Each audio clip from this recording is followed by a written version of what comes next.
This video is about Germany's military innovations that changed warfare. Subscribe for more. In the autumn of 1914, the air was heavy with tension across Europe.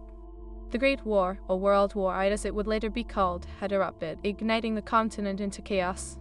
Amidst the cacophony of artillery fire and the cries of soldiers, Germany stood as a formidable force, ready to unleash its military innovations that would change the course of warfare forever. At the heart of the German command was General Erich von Falkenhayn, a man with a steely gaze and a resolute disposition. His mind was a fortress of military strategy, brimming with ideas that bordered on revolutionary. He saw the war not just as a series of battles but as a test of technological prowess. Beside him was his trusted aide, Lieutenant Hans Richter, a young officer who embodied the spirit of a new generation eager to embrace change.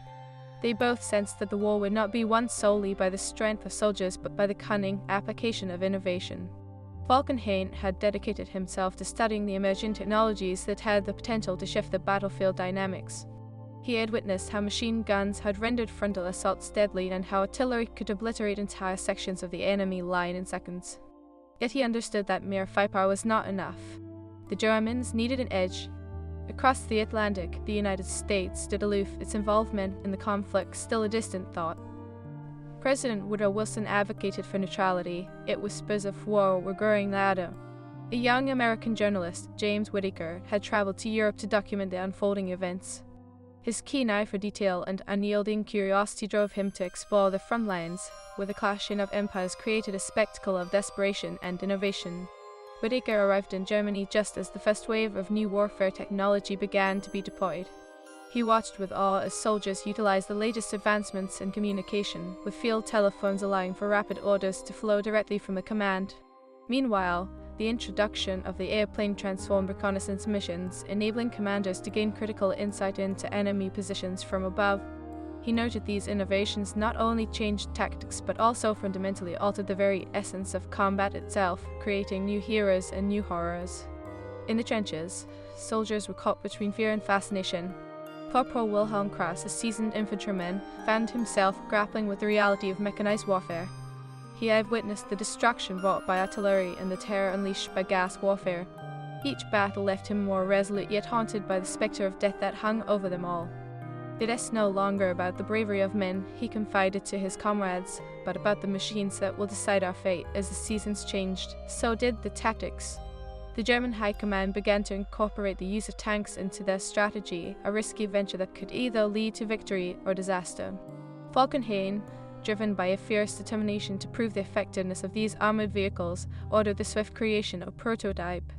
In the dimly lit factories of Berlin, engineers labored day and night, pushing the boundaries of design and metallurgy. The goal was audacious, a tank capable of navigating the muddy trenches and barbed wire that defined the Western Front. Meanwhile, in the skies above, Germany's aerial aces began to make names for themselves. Pilots like Manfred von Richthofen, the Red Baron, became legends as they soared through the clouds, their machines a marriage of engineering and adrenaline. Each dogfight not only demonstrated the rise of air warfare but also intensified the rivalry between nations, with the outcome of battles hanging precariously in the balance. On the opposing side, the Allies scrambled to match the German innovations. British and French forces felt the pressure mounting, their traditional tactics increasingly rendered obsolete. News of the German tank prototype reached the Allies, igniting a flurry of panic and urgency. At the front lines, the soldiers began to doubt their chances of survival against such advancements. In the trenches of Verdun, which had become a symbol of indomitable French spirit, Sergeant Pierre Moreau felt the weight of despair settle over his units.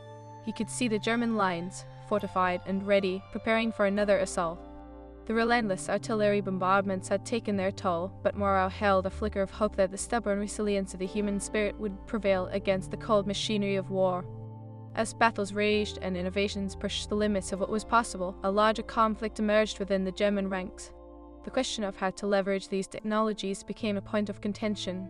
The military elite, including Falkenhayn, pushed for a systematic approach, while others clung to traditional strategies, fearing the loss of the human element in warfare. Amidst this turmoil, Richter found himself increasingly drawn to the idea of a new kind of warfare, one where technology, strategy, and human ingenuity intertwined.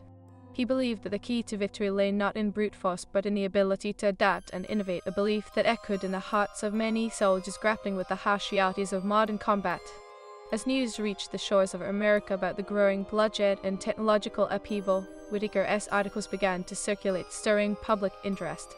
He vividly described the transformation of warfare and the impending doom that loomed over Europe. The call for intervention grew louder, and with it, the possibility that the United States would soon be drawn into the conflict. In the icy grip of winter, as snow blanketed the battlefield, the moment of truth arrived. The Germans prepared for a massive offensive, one that would deploy their newest weapon, the tank. Falkenhayn's determination had culminated in an elaborate plan that promised to either secure victory or spell disaster. On the eve of the assault, as the sun dipped below the horizon, Kraus and his fellow soldiers huddled together in the trenches. They shared stories of home, laughter mingling with the ever-present fear of the unknown. They had become a brotherhood forged in the fires of war, united against an enemy that seemed to have unlocked the secrets of modern combat. As the first light of dawn broke, the air crackled with tension. The ground trembled beneath the weight of impending conflict. Tanks began to roll forward, their engines roaring to life, a harbinger of the storm that would soon be unleashed. Falkenhayn watched from a distant command post, his heart racing with anticipation. In that pivotal moment, the world held its breath. What would be the fate of the men in the trenches? Would this new form of warfare bring about a swift victory for Germany, or would it lead to an unforeseen catastrophe that would change the course of history forever? As the tanks rumbled toward the front lines, the clash of innovation and humanity was about to commence, setting the stage for a war that would redefine the meaning of conflict. The echoes of history were beginning to intertwine, and the stage was set for a battle that would reverberate through time, one that would lay the foundation for future conflicts and innovations in warfare. And as the first shots rang out, the question loomed large. In the relentless march of progress, would the spirit of humanity endure amidst the rise of machines? The answer awaited just beyond the horizon, where the fog of war blurred the lines between victory and destruction. As the dawn broke over the war-torn landscape, the tanks advanced, their iron bodies cutting through the frost-laden ground. Corporal Wilhelm Kraus gripped his rifle, feeling the vibrations of the massive machines reverberate through the earth beneath him. The air was thick with anticipation, a volatile mixture of fear and hope coiling in his stomach. "Look at them roll," Kraus said, his voice trembling with a mixture of admiration and dread. His comrades, weary yet resolute, nodded grimly, their eyes fixed on the advancing line of German tanks. The first wave of armored vehicles, dubbed the Storm Tiger, was designed to break through enemy lines with unprecedented ferocity. Falkenhayn's strategy was clear: deploy the tanks to create a breach, forcing the Allies to retreat and regaining lost territory. From his vantage point, the general surveyed the battlefield, his fingers tapping rhythmically against the wooden table of his command post. The moment of reckoning had arrived. As the tanks approached the enemy trenches, a cacophony of artillery erupted from the Allied positions. Shells rained down like lethal rain, exploding around the advancing German forces. Falkenhayn's heart raced with adrenaline. He had placed his faith in this audacious plan, and now there was no turning back. "Hold steady," he ordered his aides, the weight of command heavy on his shoulders. In the trenches, Sergeant Pierre Moreau and his men braced for the onslaught. "Stay low and keep firing," he barked, his voice rising above the chaos. The sight of the tanks rolling forward ignited something primal within him, a fight for survival. The fear of the unknown mingled with a fierce determination not to let the Germans breach their lines. As the first tank crossed the trench line, it unleashed a torrent of machine gun fire. Bullets whizzed through the air like angry hornets, striking men on both sides. The German soldiers, emboldened by the protective shell of steel, surged forward in a manic rush. Kraus, fueled by adrenaline, charged alongside them, his rifle barking as he aimed at the shadows of the enemy. "Forward, for the fatherland," he shouted, his voice lost in the roar of battle. Their guns shook as the tanks continued their relentless advance, creating havoc and destruction. But on the Allied side, a fierce counterattack was mounting. Moreau rallied his men as they prepared to unleash a storm of firepower. "We can't let them push us back. Fire at will." His words sparked a renewed vigor among his troops, who responded with unwavering loyalty. As the two forces clashed, the battlefield transformed into a living hell.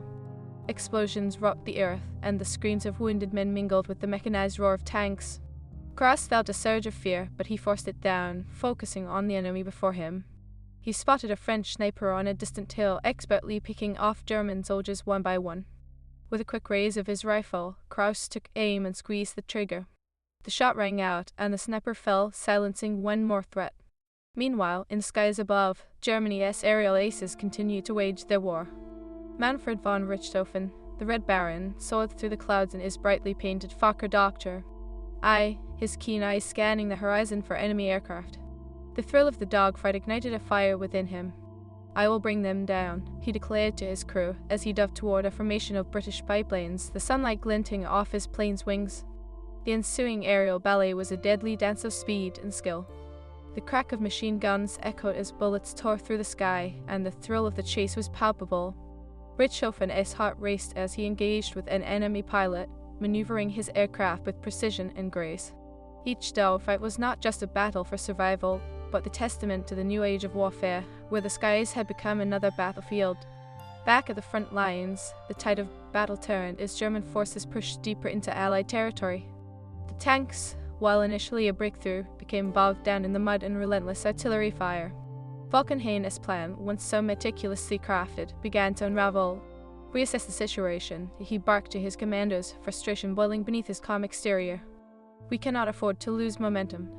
In the trenches, Cross felt the shift in the air. The initial surge of victory faded as the weight of the battle pressed down. "We must hold our ground," he shouted, determination igniting a fire within him. The reality of the mechanized warfare was setting in, the relentless advance could not guarantee victory, and the human cost was staggering. Amidst the chaos, Lieutenant Hans Richter fought against the tide of despair. He moved among the soldiers, his heart pounding in his chest. "Stay focused, we adapt, we overcome," he cried, his voice breaking through the din of war. He understood the importance of morale. These men needed hope as much as they needed strategy. He believed in the power of innovation, and he refused to let defeat seep into their ranks. As night fell over the battlefield, the sounds of war transformed. The cries of the wounded filled the air, and the once vibrant hopes of a swift victory faded into a haunting silence. The tanks, now immobilized and stranded, stood as grave reminders of the war's brutal reality. The human element, so easily overshadowed by technology, began to emerge once more. Falkenhayn, watching the carnage unfold, realized the limits of his plan. "We have lost sight of what war truly is," he mused, the weight of responsibility heavy upon him. The mechanized might that was supposed to deliver victory had instead brought devastation. He turned to Richter, desperation in his eyes. "We must rethink our strategy. The battlefield is changing, and we must change with it." Richter nodded, understanding the gravity of their situation.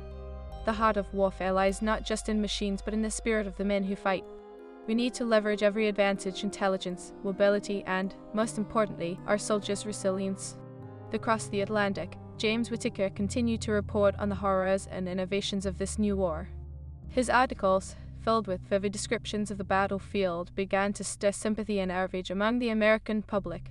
The call for intervention grew louder. In the heart of Washington, President Wilson felt the pressure mounting. Each day brought news of escalating violence, and the sentiment for war was rising. As the snow blanketed the battlefield, the German forces prepared for a second assault, one that would integrate the lessons learned from the first. Tanks would be accompanied by infantry support and strategies that acknowledged the chaotic human element of war. But the question lingered: could they adapt quickly enough to turn the tide before the Allies fully mobilized? On the front lines, as night fell and shadows crept across the battlefield, Krauss and Morau prepared for another clash. "We will not let them take our homeland," Morau vowed, steeling himself for the fight to come. As the soldiers settled in for the night, the air thick with uncertainty, the stage was set for a battle that would redefine warfare once again. Innovations and humanity would collide, pushing them all to their limits. In the coming days, the war would escalate into a test of not only technology but the very heart of what it meant to be human amidst the horrors of conflict. And as sleep eluded them, they all understood the next battle would not only determine the fate of nations but would also echo into the future, shaping the very nature of warfare for generations to come. What lay ahead promised to be a crucible of innovation and a reckoning of human spirit, one that would ripple across Europe and beyond, forever altering the legacy of war. As dawn broke over the battlefield, a chilling silence enveloped the trenches. Corporal Wilhelm Krauss and Sergeant Pierre Moreau found themselves staring across the expanse of mud and debris, both acutely aware of the dual pressure of an unyielding war and a creeping uncertainty. The German tanks, immobilized and battered, served as stark reminders of their earlier hopes now dashed against the cold reality of conflict. The sun rose slowly, casting long shadows over the remnants of machinery and men as the two soldiers held their breath for what was to come. The German High Command convened at a hastily assembled meeting, the atmosphere heavy with frustration and urgency. General Erich von Falkenhayn stared down his assembled officers, the flickering candlelight illuminating the fatigue etched across their faces. "We cannot afford another failure," he declared, the steel in his voice unmistakable. Lieutenant Hans Richter, standing at the edge of the table, nodded in agreement. "Deployed our infantry alongside the tanks. They must support one another in this next assault. Additionally, we have to utilize our aerial reconnaissance to guide our ground forces. The Allies will not expect a coordinated attack after our previous setbacks." The officers murmured their assent, their minds racing to formulate a plan that could once again galvanize the German forces. The promise of innovation lingered in the air, and Richter felt the weight of hope entwined with the reality of war. "If we can cut their resources, we can cripple their ability to retaliate," he added, envisioning a strategy that embraced both the mechanical and the human elements of warfare. Meanwhile, across the trenches, Moreau and his men were in the throes of their own preparations. "They will come again," Moreau predicted, his voice steady and determined. "We need to fortify our defenses and ensure our artillery is ready to rain down upon them." The faces of his comrades reflected a blend of fear, fatigue, and newfound resilience. They had faced mechanized warfare and lived to tell the tale, but the grim specter of the next confrontation loomed large. As the soldiers gathered their supplies, the sound of artillery in the distance rattled their nerves. Moreau's heart pounded within his chest, his mind racing as he contemplated the brothers in arms he had lost. "We defend our soil, our families, and our freedom," he implored, rallying their spirits. In Germany, the tanks were repaired overnight, patches of mud and blood staining the once pristine metal.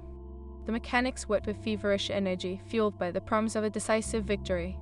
As dawn broke on their second assault, the energy was palpable. Falkenhayn stood once more at the command post, his gaze fixed on the horizon. "Today will be different," he declared, his voice resonating with purpose. "Today, we will reclaim our honor." As the German forces advanced, the sounds of war erupted once again. The tanks rolled forward, flanked by infantry who advanced with renewed determination. Krauss felt the thrum of the ground beneath him, a heartbeat echoing the tumult of battle. "Forward," he shouted, his voice a rallying cry as the men surged into the fray.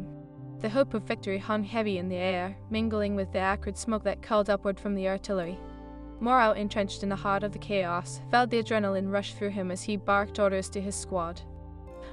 He shouted, eyes scanning the advancing German troops. As the first tanks crossed the line, the Allies unleashed a hail of bullets, each shot an assertion of their will to defend.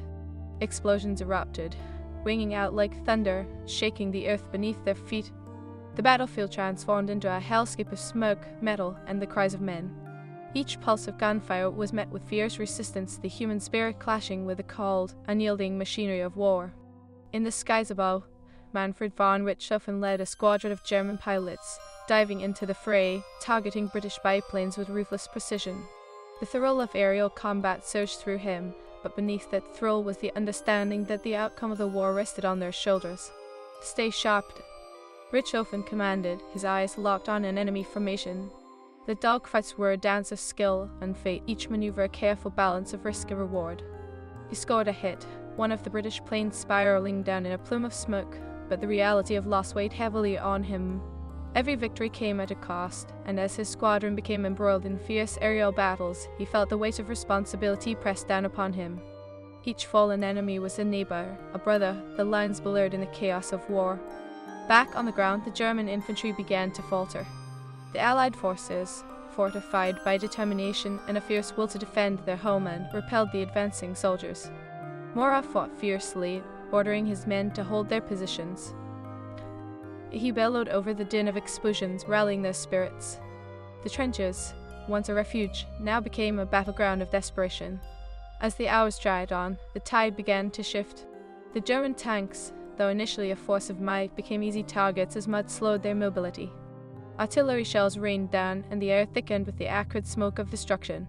Krauss, witnessing the devastation around him, felt a sense of dread creeping in. "They are relentless," he murmured to himself as he took aim at the approaching enemy. In the command tent, Falkenhayn's frustration mounted. "Adjust our artillery fire," he shouted, desperation lacing his voice. But the battle had escalated beyond their control. Victory slipped like sand through their fingers. Richter, caught between the reality of war and the ideals of innovation, urged his fellow officers to consider the human aspect of their strategy. We need to find a way to inspire our soldiers, not just relying on machines, he insisted, the hope of a new approach igniting a spark in the room. As evening descended, the battlefield became a haunting tapestry of destruction. The sound of gunfire echoed in the twilight, a relentless reminder of the toll that war took on both the land and its people. Bodies littered the ground, and the scent of smoke clung to the air like a shroud. The clash of innovation and humanity became a macabre reality, forcing both sides to confront the fragility of life in the face of mechanized warfare. Cross and Morrow, two soldiers on opposing sides, felt the weight of their choices pressing down. In the chaos, they were not just fighting for land or glory, but for the very essence of humanity itself. Each had witnessed the horrors of war, yet both were fueled by an unyielding resolve to protect their people. As the night deepened, they grasped the uncomfortable truth. Amidst the innovations that promised to change warfare forever, it was the spirit of the soldiers that would ultimately define victory or defeat. The battlefield, once vibrant with life, now lay silent under a blanket of darkness. As the echoes of battle faded, the realization settled in war was no longer a matter of mere strategy or technology. It was a harrowing testament to the human condition, a struggle that would resonate through history itself. Across the Atlantic, James Whittaker penned his latest article, detailing the horrors and innovations of the war that enveloped Europe. His words ignited a fervor among the American public, the call for action growing louder. The United States was on the brink, caught between its commitment to neutrality and the moral obligation to intervene in the chaos. "Time is running out," he wrote, his heart pounding as he imagined the devastation unfolding overseas. Each word he crafted became a vessel of truth, urging a nation to awaken. The world was changing rapidly, and war was no longer a distant affair. As the political landscape shifted, the stage was set for America's entry into the conflict and intervention that would redefine the very fabric of warfare. As the first light of dawn broke upon a war-scarred landscape, a new chapter in history loomed on the horizon.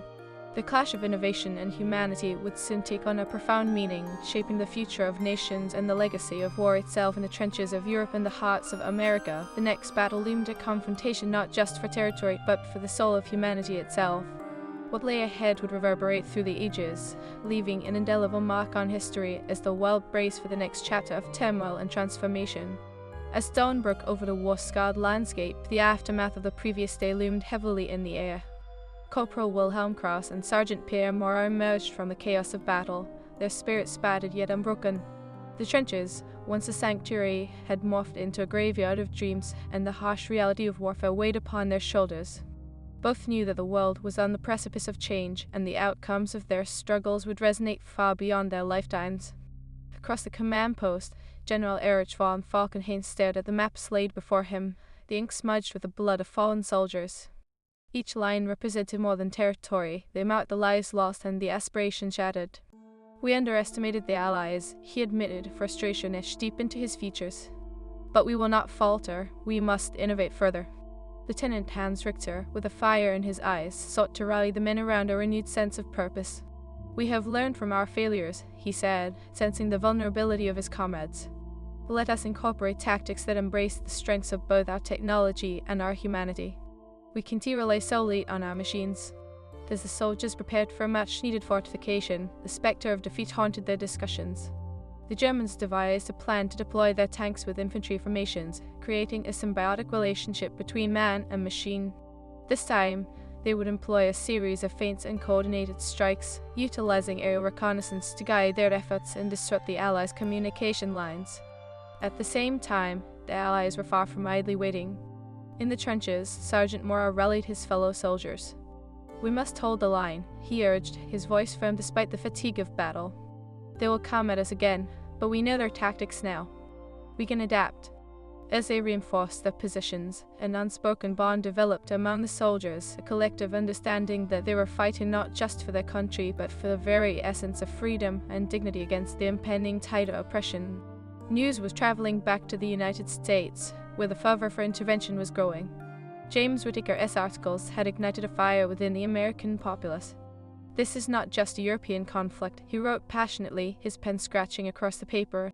"This is a battle for democracy, a fight against tyranny that threatens to consume the world." His words echoed in coffee shops and town halls, fueling discussions about America's role in the burgeoning war.